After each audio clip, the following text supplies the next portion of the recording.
সময়টা ১৯৬৩। সেই বছরের ২৮ অগস্ট ওয়াশিংটন ডিসিতে এক সমাবেশে ২ লাখের বেশি মানুষের উদ্দেশ্যে এক নেতা বলে ওঠেন, I have a dream. New হ্যাম্পশায়ারের পাহাড়ের চূড়া থেকে স্বাধীনতার ঘণ্টা বাজুক, স্বাধীনতার ঘণ্টা বাজুক নিউ ইয়র্কের বিশাল পর্বত থেকে, স্বাধীনতার ঘণ্টা বাজুক ক্যালিফোর্নিয়ার মোহনীয় ঢাল থেকে। শুধু তাই নয়, জর্জিয়ার শিলা পর্বত থেকে স্বাধীনতার ঘণ্টা বাজুক এবং আই হ্যাভ আ ড্রিম। ১৯৬৩ থেকে ২০২৫, ৬২ বছরের ব্যবধানে ঢাকায় প্রায় ১৮ বছর পর দেশে ফিরে লাখো মানুষের সংবর্ধনা সমাবেশে দাঁড়িয়ে বিএনপির ভারপ্রাপ্ত চেয়ারম্যান তারেক রহমান স্মরণ করেছেন মার্টিন লুথার কিং জুনিয়রের কালজয়ী সেই উক্তি। তার ঐতিহাসিক বক্তব্যের অনুকরণে তিনি বলেন, আই হ্যাভ আ প্ল্যান।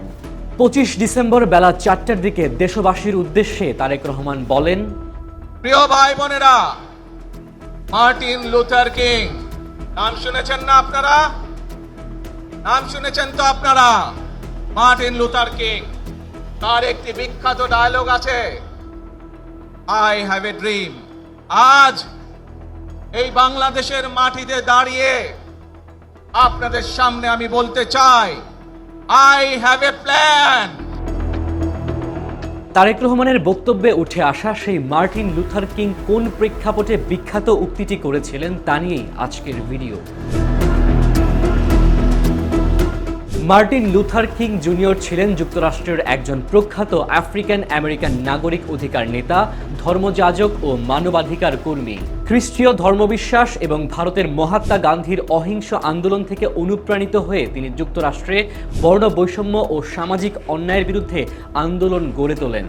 ১৯৫০-এর দশক থেকে মৃত্যুর আগ পর্যন্ত মার্টিন লুথার কিং ছিলেন আমেরিকান সিভিল রাইটস মুভমেন্টের অন্যতম প্রধান নেতা। কৃষ্ণাঙ্গদের সমান অধিকার, ভোটাধিকার ও বৈষম্যহীন সমাজ প্রতিষ্ঠার জন্য তিনি অহিংস আন্দোলনের নেতৃত্ব দেন। I have a dream Martin Luther King জুনিয়রের একটি বিখ্যাত ভাষণ, যা ১৯৬৩ সালে ওয়াশিংটনের মার্চে দেওয়া হয়েছিল, যেখানে তিনি বর্ণবাদ, বৈষম্য ও অবিচারের বিরুদ্ধে সাম্য, স্বাধীনতা ও ভ্রাতৃত্বের স্বপ্ন ব্যক্ত করেন এবং বলেন যে একদিন মানুষ তাদের চামড়ার রঙের পরিবর্তে চারিত্রিক গুণের ভিত্তিতে বিচারিত হবে।